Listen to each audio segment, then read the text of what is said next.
생긴데 Can you hear me? 가서 나한테는 So next,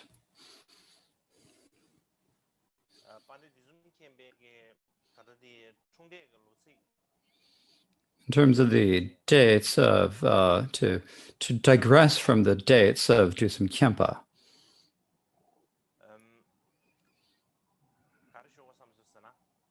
what I would like to speak about is that, as they probably already know, one of the most important of Jusum Khenpa's deeds was to found many monasteries, including the three main monastic seats, and establishing a foundation for the Karma Kamsan teachings. When we talk about the upper, middle, and lower seats, the three seats,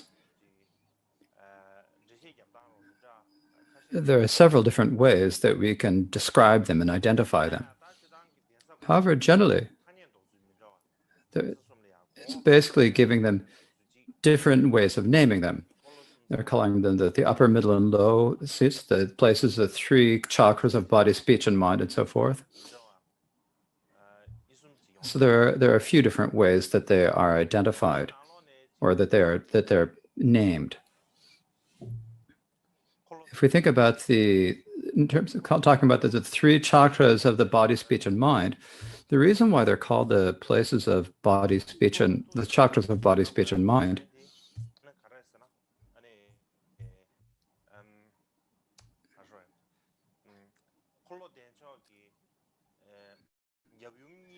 is that in terms of the father and mother figures of Chakrasamvara, father and mother figures of the practice of Chakrasamvara, they're listed as the sites of the father's body, speech, and mind, that is the male Chakrasamvara.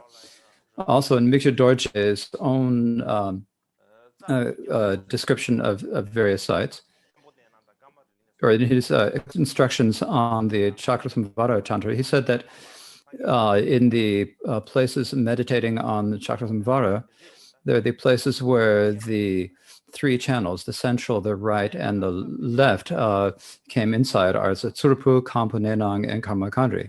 So those are those three. But when we talk about the three places, the ways that the three places are identified, in order to describe it just in general, I'd like to use the instructions by the guidebook written by the fourth Shama Rinpoche, the sixth Shama Rinpoche, Chökyi Wanchok. And in his guidebook to the Kampo Nenang, what he wrote is that the Gampopa had students as numerous scars in the sky, but he said to Dusum Khenpa, "I have the highest hope in you, white-haired Kampa," or Dusum Khenpa. And he entrusted the teachings of the Kaju to Dusum Khenpa. And he said to Dusum Khenpa, "Go to Kampa Gamra and Kam and retreat there. Your benefit to beings will spread throughout Kam, U, and Sang," he predicted. Likewise, Je Gongtso gave a similar prophecy. And so for that reason, Dusum Khenpa went to Kam, and went to Kampa Nenang and did a retreat there. And that is where he found the supreme accomplishment, or realized the nature of the Dharma nature. He nurtured students, and after he realized that, he nurtured many students with realization and founded the first monastic seat. And then he founded Karma and Tulang monasteries, and and so forth. And so these became known as the three seats. So generally, there are five principal sites and seats associated with the karmas. So Kampa Gamra is the site of the body, open karma is the seat of speech, and Tsurpu is the site of Mang. Pongri in the east is the site of qualities, and Pongpo and Dap is the site of activity. And so this is written in Shamba Chökyi Wangchuk's guidebook to Kampa Nenang. So Kampa Nenang was the first Karma Kamsan monastery. These days, it has become a Gelugpa monastery. It's no longer a Kamsan monastery. And then he founded the other monasteries in order. We talk about the five. Kampa Nenang is the site of the body. Karma is the site of speech. Tsurpu is the site of mind. Pongri is in the east is the site of qualities, and Pangpu is the site of activity.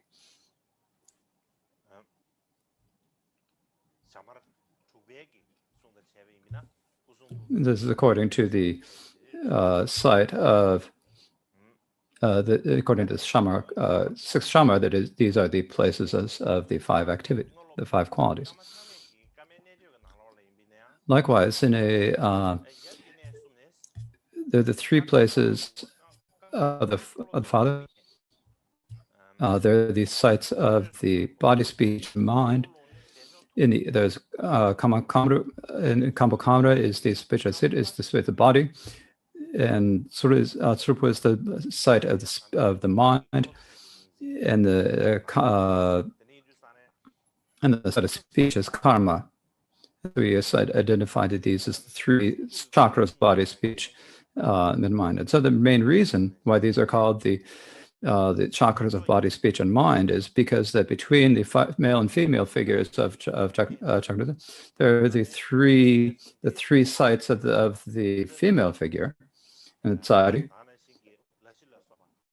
Lachi, and so forth, right? It says, and then for the sites of the male figure, there are the three monastic seats: the upper, lower, and middle monastic seat.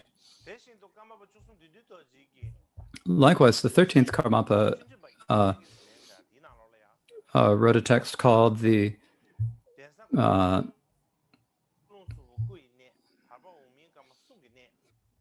in his question and answers of the Master of Gyasan, the 13th Karmapa Dojo writes that the upper seat of Tsurpa is the site of the body, the middle side of opening karma is the site of speech, and Kampa Nenang is the site of mind. Kankan Che is the site of qualities, and Pada is the site of activity.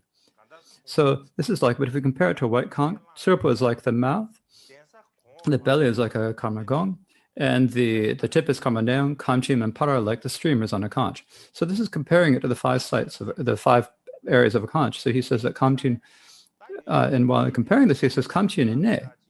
So there are different ways of identifying the place of the quality. So Kamashur Shamar Rinpoche says that the place of qualities is Pongri in the west, and so the 13th Kamachur says it is Kamchim and Che. So where is Che Kamchim? Where is Kamchim and Che? So as I described before, we mentioned this name earlier, right? So where is Kamchim and Che? Some histories so that is think that it means Pangpuk Monastery in Dop. But Pangpuk Monastery isn't in Che. It's not in the region of Cheo. So if it's Kamchim in Che, it has to be in Cheo. So there's no way that Pangpuk can be that.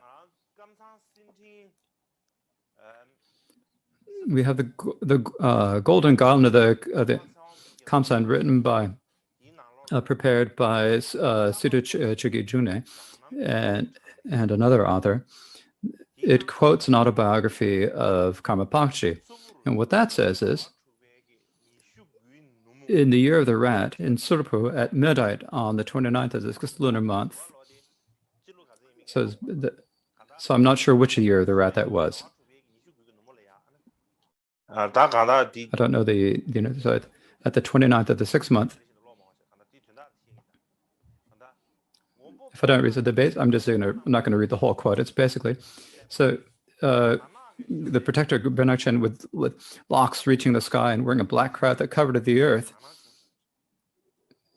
And so he had a vision of this Bernakchen, and he had a necklace made of hearts.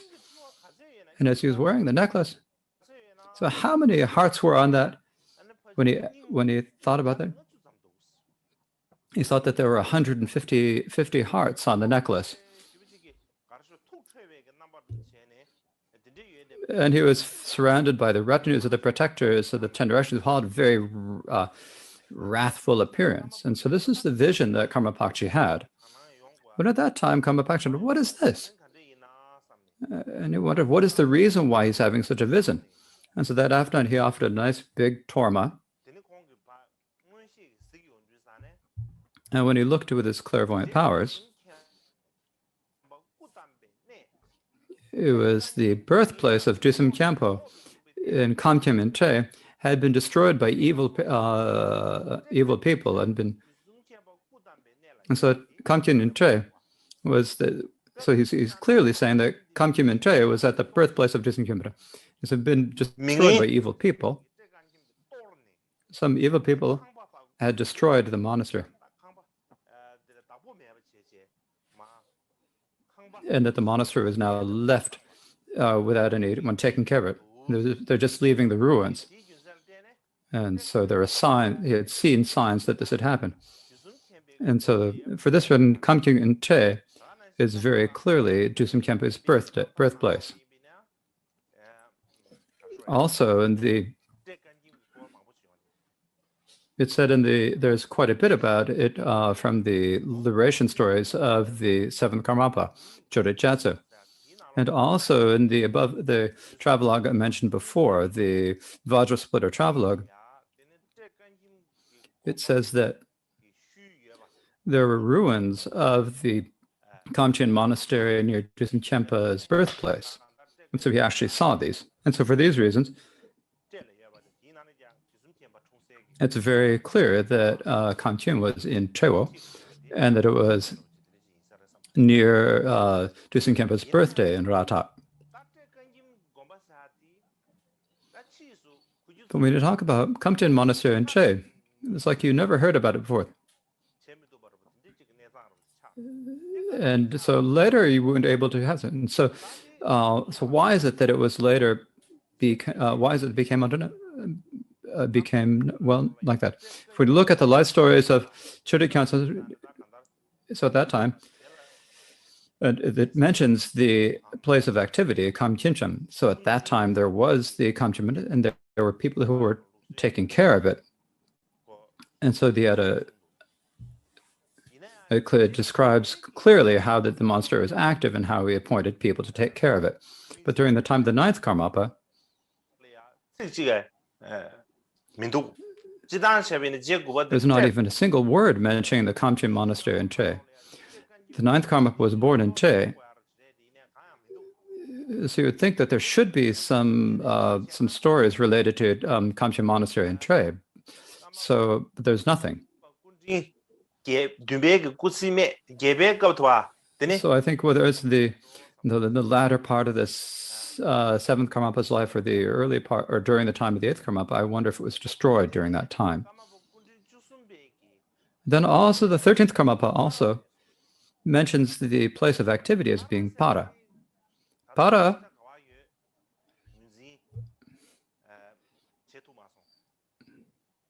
I've been unable to identify what is the location of this Para.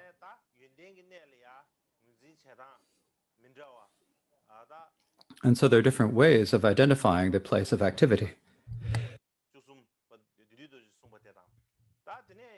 There is the description by the 13th Karmapa, Doodle Dorje. Then later, Jamgon Köntal Lodothae wrote in his non-sectarian Dharma history, the three seats are Tsubur Tulung, Karma Riling, and Kampo Nenam, the three chakras of body, speech, and mind. Pungra in the east and Kamchen Minche are the sites of qualities, and Bottom and Dushi are the sites of activities. Spreading out from them, there are retreat centers and monasteries covering a large area. These days, when we have come to a degenerate age, when the teachings are in decline, most of these seats have fallen into disrepair. But because of the kindness of omniscient Chökyi June and his reincarnation, the embers of the teaching have been rekindled and calm, and the teachings of practice and realization of the Karma Kagyu have been relived. Papan Chupten Chukor Ling itself has become the head of 100 rivers, and so the three monastic seats, as I described earlier, they're the same as described before. There's nothing different there. But here, he gives two spots, two places for the place of qualities and two sites for the place of activity. So he says 4 sites for these. And I have put them here. And so here we've got the 2 places. So basically I've added this here. The Jamgon Khodro Rinpoche says that there are 2 places of qualities, Pungri and Kamchi Minche, and 2 places of activity, Bara and Drishi. Likewise, Karma Khenchen Rinchen Dagye wrote in his explanation of the Black Crown that is Tsurpo Twiling in Upper Tibet. In the middle there is Om and Karma, and lower Kambagana in Lower Tibet. These are known as the upper and middle and lower seats. So the names upper, lower, and middle seats, the reason they're called this is according to the Tibetan geography, the areas were there. So some people think that it's probably because of difference determined by the chronology of their founding, the order in which they're founded. But it's not that, because the place in the highest or the upper part of Tibet is Tsurpo. So it's called the upper. In the middle, there's the Kamadriling or Kamagun, and so that became the middle seat. And in the lower Tibet, there is Kambagana. And so this is just giving the names according to Tibetan geography.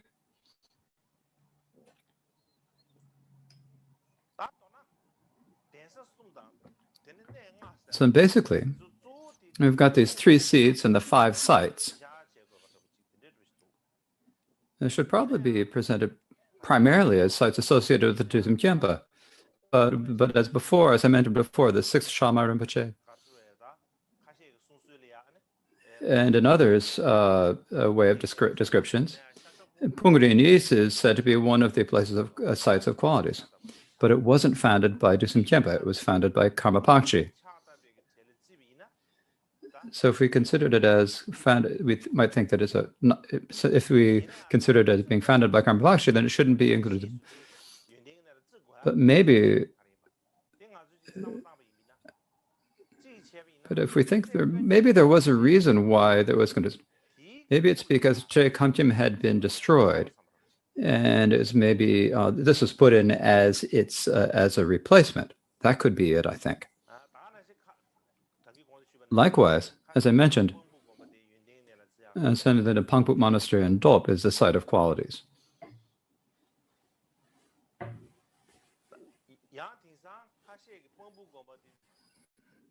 And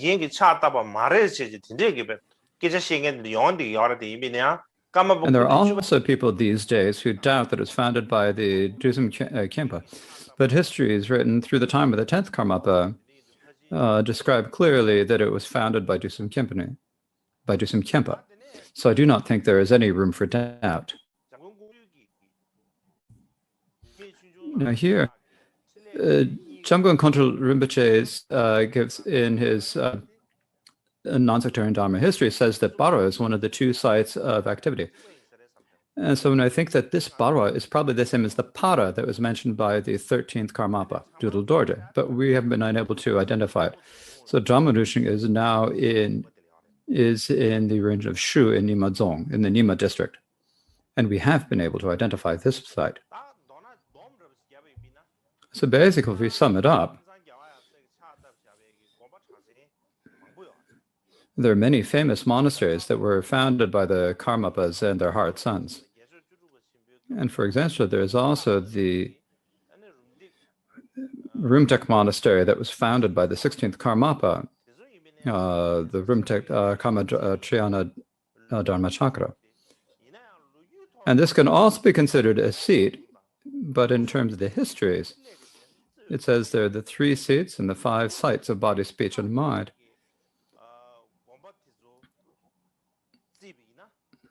If we consider these, I think it's better for us to consider these as the monasteries founded by Dusum Khyentse.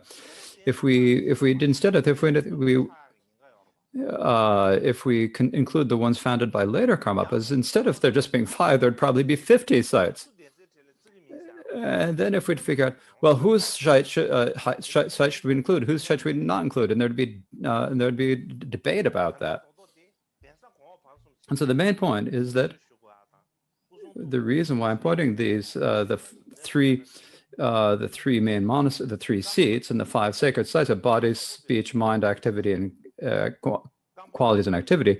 The reason I is explaining it is that Dusum Khyentse went as Gampopa prophesied and practiced at Kampo Nenang. And at that site, he realized the truth of the Dharmata. Then many students came who achieved realization. And then he founded the monastery of Karma Nenang. And so the people there became the Karma Nenangpas, or became known as the Karma Kamsang. So that is where those names are generated. Because he he established a Tsang, or a site at Kamsang, they became known as the Kamsang Monastery. Then he founded Karma Monastery in Surpur and so forth. Then after he passed away, the Karma Pakshi came, and he restored the 3 monasteries and spread and preserved the teachings in Kampo Nenang. And because that was the first, because Kampa Kanyan was the first places that Dusum Khyentse had founded. He put statues of Marpa Milarepa and Gampopa. And so when we talk about the Karma Kaju, or the Karmapas Kaju, and then so the time that name came from the time of Karma Pakshi, or from later than Karma Pakshi.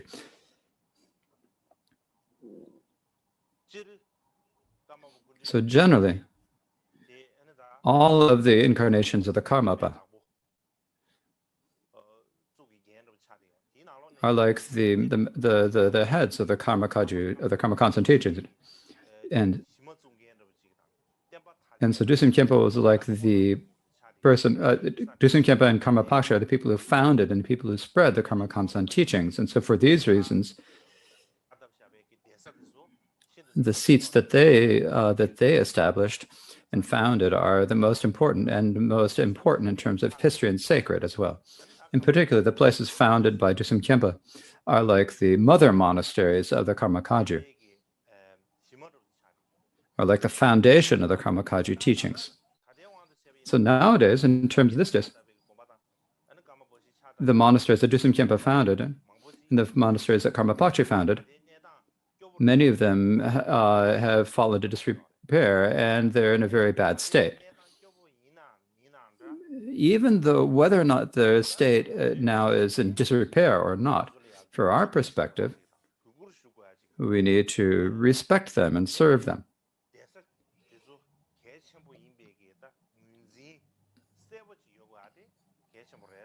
And we need to recognize why those sites are important. Now, following this, I'd like to continue by speaking about the lives of the successive Karmapa. So the second was the Mahasiddha Karma Pakshi, who was born, in terms of these days,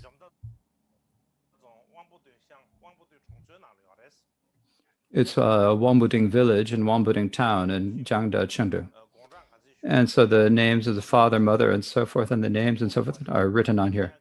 And so I do not need to read them. But at that time, something that we need to take interest in is that at that time,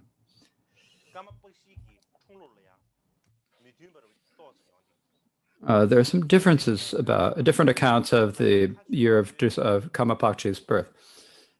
Shama Kacha Wongpo says in one text that 24 years after Dusum Khyentse passed away in the year of the rat, or 1216,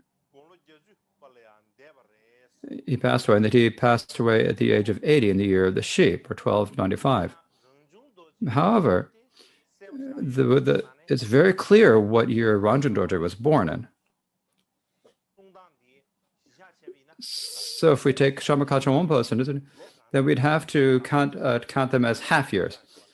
So there is an old tradition of counting 60 months as a year, or half years. So counting a half year as a full year. So unless you count a half years as counts, if you count it as whole years, then it would be too long.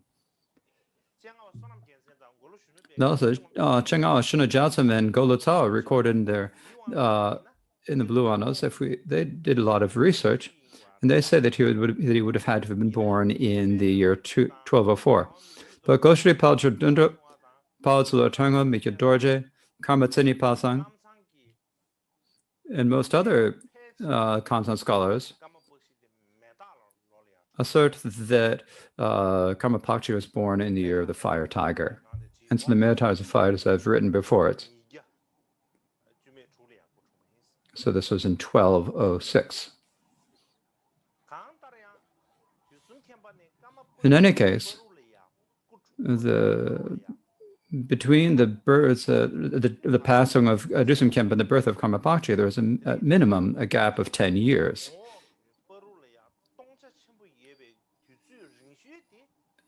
And this is the longest interval between two Karmapas, the interval between Dusum Khenpa and Karma Pakchi. So this is also something important for all of you to know.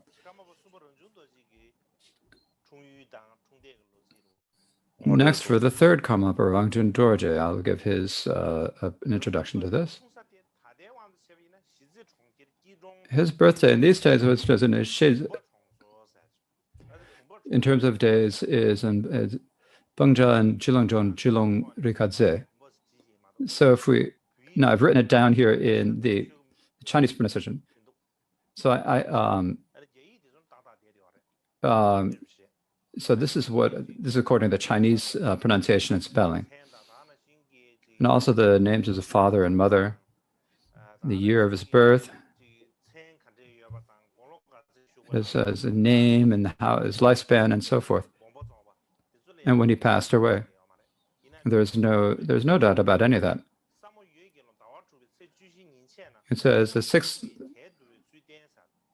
It says he was passed away on midday on the 14th of the 6th lunar month of female earth year at Sanadu. And Sanadu is that during the Mongol dynasty or the Yuan dynasty, there are two capitals. There is Sanadu and Chimdu. There are two. So Sanadu was, if I'm not mistaken,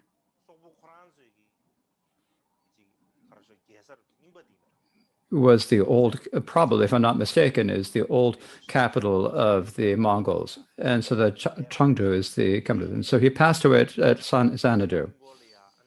And so on that night, on the 15th day, the Rangjung Dorje appeared in the moon on that full moon day. Many people saw his body, his image in the moon on the next day. And so this is the great day. So at that time, this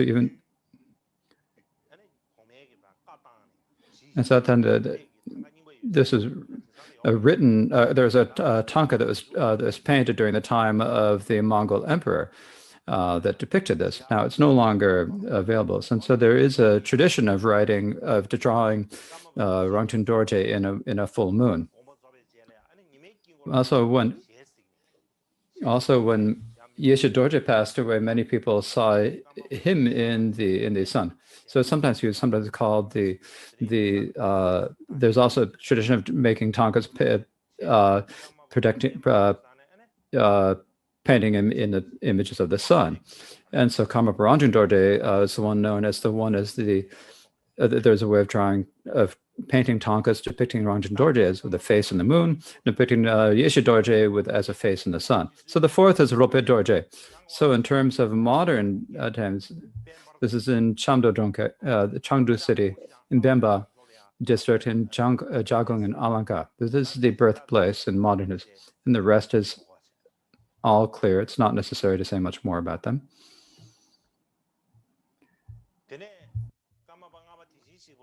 The fifth Karmapa, Deshin Shekpa,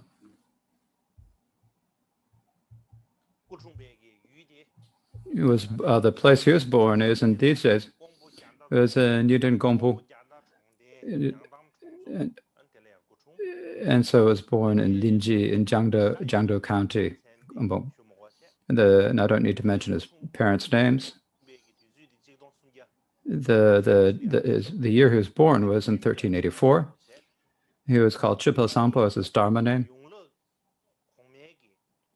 And he was also given, the Ming Emperor also gave him the name Deshin Shekpa.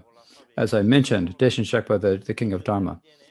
And so because he was given that, that title, then he became well known by the name Deshin Shekpa. He lived to the age of 32, and he passed away in 1415 at the Potala mountain. And so at that time, it's the Potala monastery in Lhasa. At that time, the governor of Lhasa had offered that site to the Karmapa, and so that is where he passed away. The birthplace of the sixth Karmapa is Tongwudun, and his birthplace in the city of Changdu in the Mangda district in Xijiang. And so I don't need to mention his name. His time of birth was in 1416.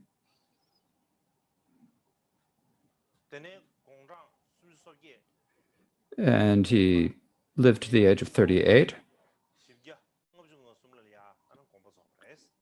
and passed away in 1453.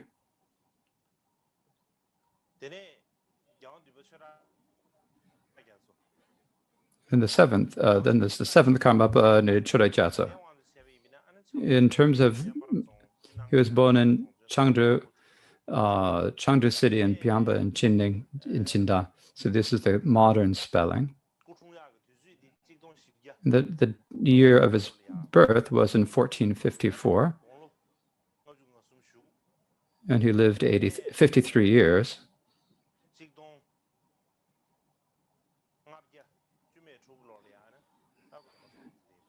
And passed away in 1506.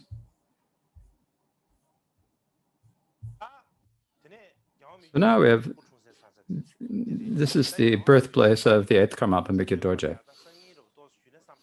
And I thought I would speak a bit about his birthplace tomorrow.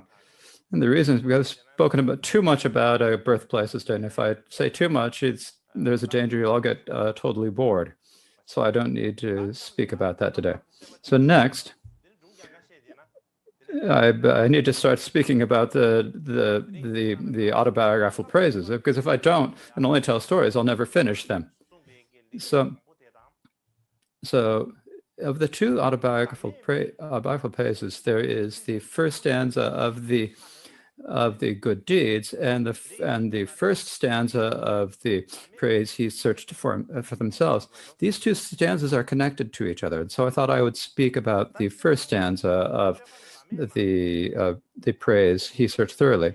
Now, this praise he searched thoroughly, if we ask about the origin of this,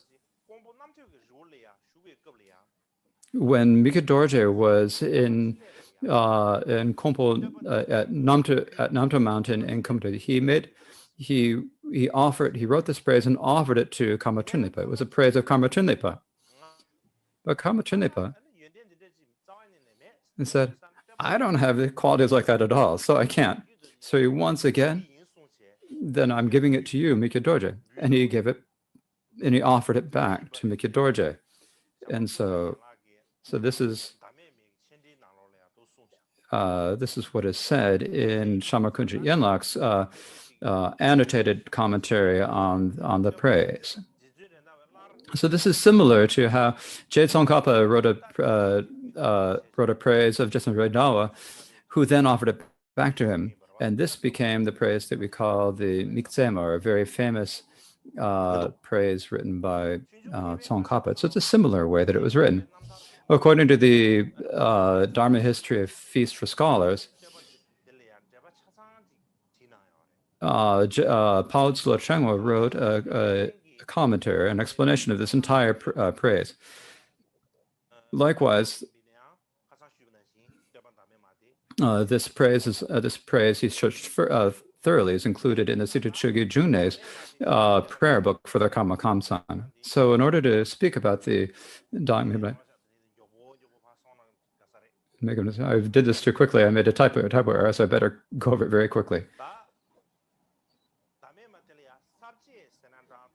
So if we talk about the topics, or if we talk about the 9 points, it's taught in terms of 9 different points. And the first of these points is,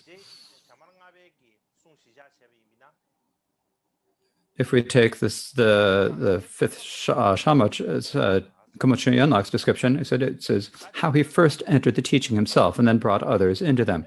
So to read the root text, he searched thoroughly for the unerring essence of the teachings of the unrivaled teacher, the discipline that leads to the true ways, and practiced the teachings in full. To him I pray. So this is what he says. And so the meaning of this is, to explain it in brief, Pao Tsula Trengwa writes that the first says that he was not satisfied by just the mere name of the teachings, but he wanted to search for the true teachings. And so this is the meaning of this. So Mikkyö Dorje himself, when he entered the teachings of the Buddha, he wasn't satisfied merely to say that the monasteries and the representations of body, speech, and mind were the teachings. He wasn't satisfied that. And he wanted to research what are the actual teachings of scripture and realization, to really understand that. And then only at that point did he enter the teachings. And then he was able to introduce others to what the actual unerring teachings are. So what is the way that Mikkyö Dorje entered the teachings and perfected the teachings, or practiced them in full? And so how is it that he did this? So Mikkyö Dorje himself, the way he entered the teachings, and what are the stages that he entered the teaching? In terms of the way it appears to ordinary teachings, they're the actual teachings, or the unerring or unmistaken teachings of the Buddha are the teachings of the Vinaya. And the teachings of the Vinaya are primarily the teachings of the vows of individual liberation. So these are the 7 types of vows of individual liberation. And among them, when you go forth and take the novice vows, that is merely entering the teachings. When you take the bhikshu vows, then you're practicing the teachings in full or incomplete. And so for that reason, so when Mikkyö Dorje was 7 years old, from the second Gyatso Rinpoche Tashinima, he took the complete vows of the lay vows and the 8 vows of Sojong, and then in the presence of the Gondola sacred object, he had his hair cut and took the novice vows, and he was given the name Chukyap Trapa Palsang. So now Gyaltsab Tashi Namgyal. I thought I should give an introduction to that, but there's not time for it today. So I haven't had much time to speak about it, but if I do have time, I will speak about it more later. So Gyaltsab Tashi Namgyal, he was a reincarnation of Goshe Paljo Dundrup. And in terms of history, he was the first one to be given the title of Gyaltsab. So that was Gyaltsab Tashi Namgyal.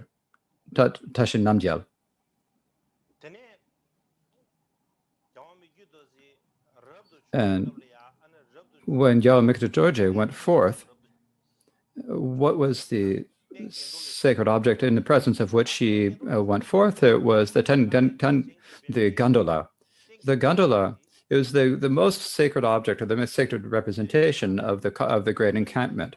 So at that point, so if I have time the next few days,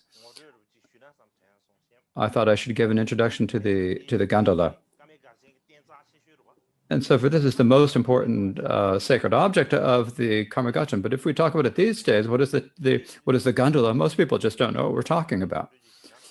And so I thought I should give a description of the gondola. But in any case, Gyaltsab Rinpoche gave him the complete lay vows and the vows of going forth. And then he took the novice vows from Tashi Namgyal at the age of 13. And then at the age of 21st, there was a person named Kendra Gamba, who held the lineage of vows from Shakya the Kashmir Panchen Shakta Shri. And so there was a person held that was Gendun Gang, who was the Kempo, and Sedajen an emanation of Rahula. So most of the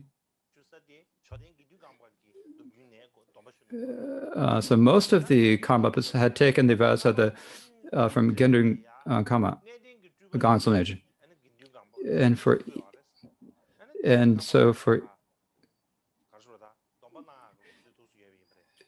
there was a tradition where emanations of each of the great arhats would be present at the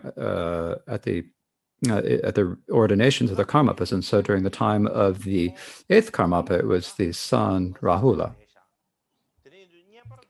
And so at that time, and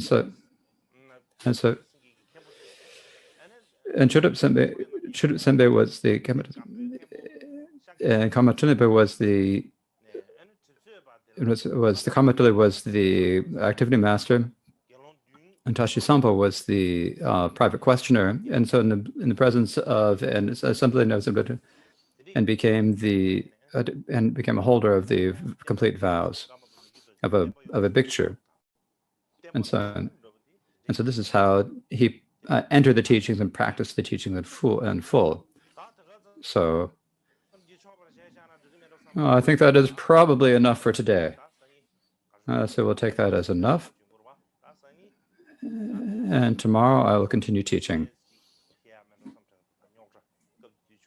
And I think there are a few difficulties that happened at that point, because tomorrow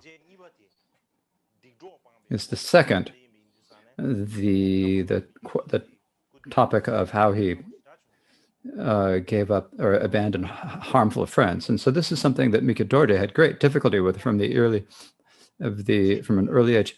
He didn't have much power. He came under the control of his attendants and his changza or stewards, and had many difficulties. And so when he described these histories, I thought I would maybe combine this with the extension of my place. So when I read the stories of Mika Dorje's life, and so this happened during the time of Mika Dorje, and this has also happened in my time. So there are many such situations. And so for that reason,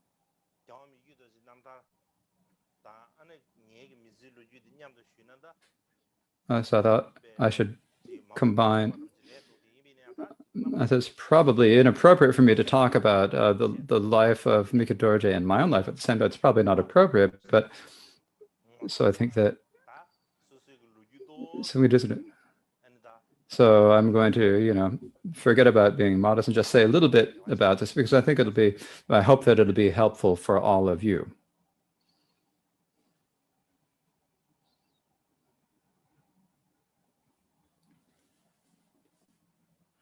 And so now we will recite the dedication and aspiration prayers.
Yeah.